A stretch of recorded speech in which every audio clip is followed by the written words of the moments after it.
Well, out for a walk. Not the usual direction, not in the woods or towards town. Believe it or not, somebody started a business up there. It moved in 1990. It's a greenhouse. Still has the neighborhood name on it. There's another neighborhood business, and that moved to almost next door.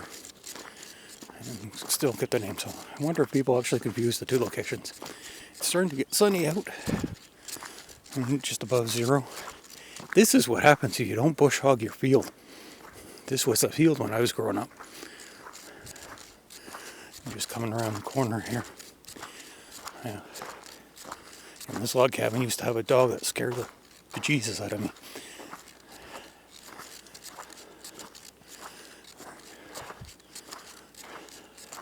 Just over a kilometer from my house. I had a friend who lived just around the corner here. And they've sold all their land. The guys who own it now actually plow our driveway during the winter and worked with my mother. So I think I'll stop now.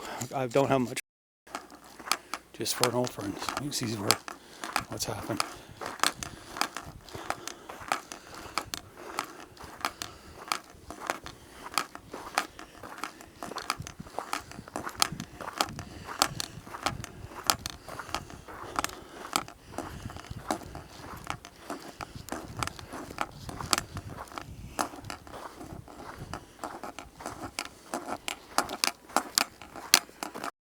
I don't think you can hear them, but I just tripped 3 dogs to start barking.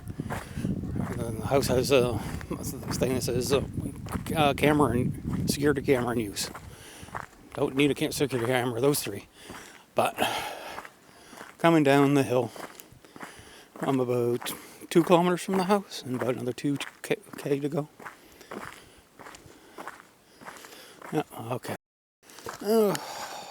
I used to do this walk more often when I was a teenager in my 20s. Did it a few times in the dark. One time I did it in the dark in 97. I was house sitting for my grandfather. He was gone on a trip with a friend of his to see his friend's son get married. And I left my asthma medication out here, and I walked into town and got back as far as the house. And then in the middle of the evening, I started having an asthma attack. So I had to walk all the way back out here about 8 or 9 o'clock at night in September or October. And I had a jacket that had a couple of buttons on the side that kind of rubbed against each other and made a sound. I didn't know what it was. I thought it was something in the trees here following me out. When I finally got to the camp and got into camp and looked down on my jacket, I realized what it was. But yeah, we're getting out there. That night, the sky out here was awesome. But the best point was a couple behind me, but there's a couple houses there.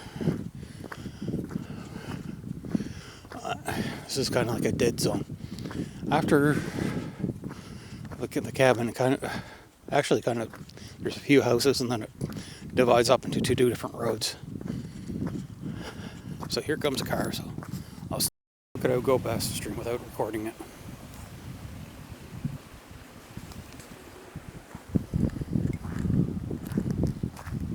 It's not a super busy road out here.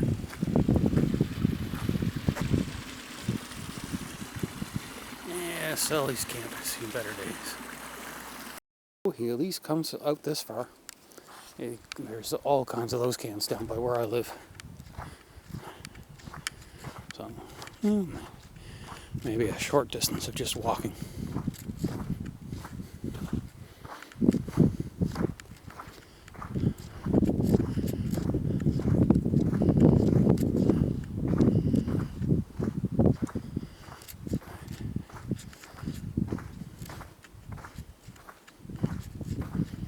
Somebody have an accident?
Sorry, I don't have a steady cam.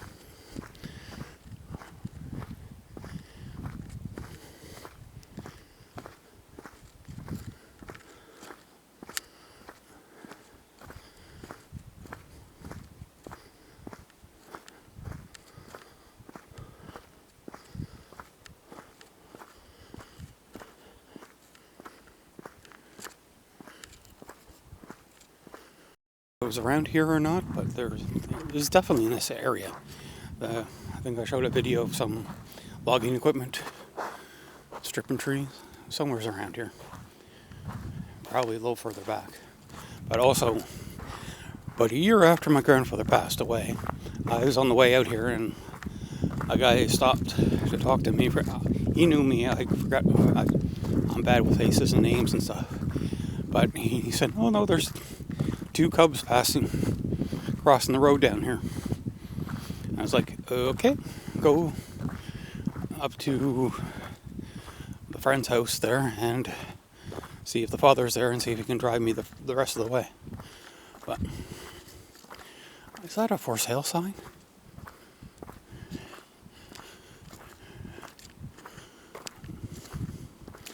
Oh, that's for the behind on this side. There's the old road called the Hanson Road. It goes behind our property down by the farm. And the AV Club, or the All-Terrain Club 18, are taking it over, and that must be the entrance. Wrong, it is a for sale sign. I thought I saw one here years ago, but I wonder which property's for sale, because the next piece of property has a natural gas pipeline on it and a power, high voltage power transmission. This runs from St. John to